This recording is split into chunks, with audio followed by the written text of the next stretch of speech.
আমি মনে করি আমি আমার ফ্যামিলির সাথে ঈদটা করতে পারবো, ভালোভাবে করতে পারবো।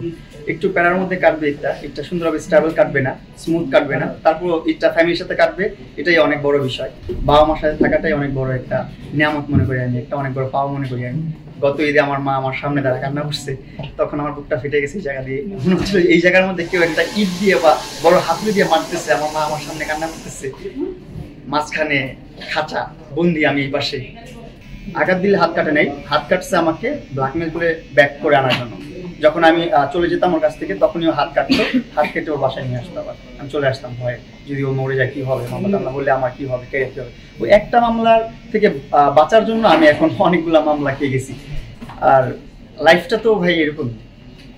ইনশাল্লাহ আপনাদের ভালোবাসা সাপোর্ট যেহেতু আছে, আইনের প্রতি আমার শ্রদ্ধা আছে। সো খুবই খারাপ ছিল, খুবই ওয়ার্ড ছিল বিষয়টা। এখন যদি আমি না খেয়েও থাকি, কিছু নাও করেও থাকি, বাবা মার সাথে থাকবো, এটা আমার কাছে অনেক বড় একটা বিষয়। আপনাদের কাছে অসংখ্য ধন্যবাদ যে আপনারা আমাকে সাপোর্ট দিচ্ছেন, ভালোবাসা দিচ্ছেন। আমি সোশ্যাল মিডিয়াতে দেখছি সবাই যে পরিমাণ আমার প্রতি সহানুভূতি দেখাচ্ছে, এটার প্রতি আমি খুবই কৃতজ্ঞ। পুরো দেশবাসীর কাছে আমি খুবই কৃতজ্ঞ। সবার কাছে অসংখ্য ধন্যবাদ। Love you everyone.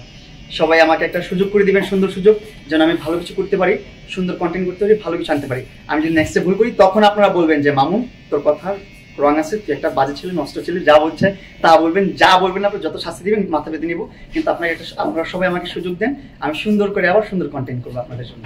আচ্ছা, যেহেতু পরিবারের সঙ্গে ঈদ করবো, সেটা কি ঢাকায় না গ্রামে? যেখানে করা যায়, পরিবার যেখানে থাকবে সেখানে ঈদ করবো। সেখানে ঢাকা কি আর গ্রাম কি, সব একই।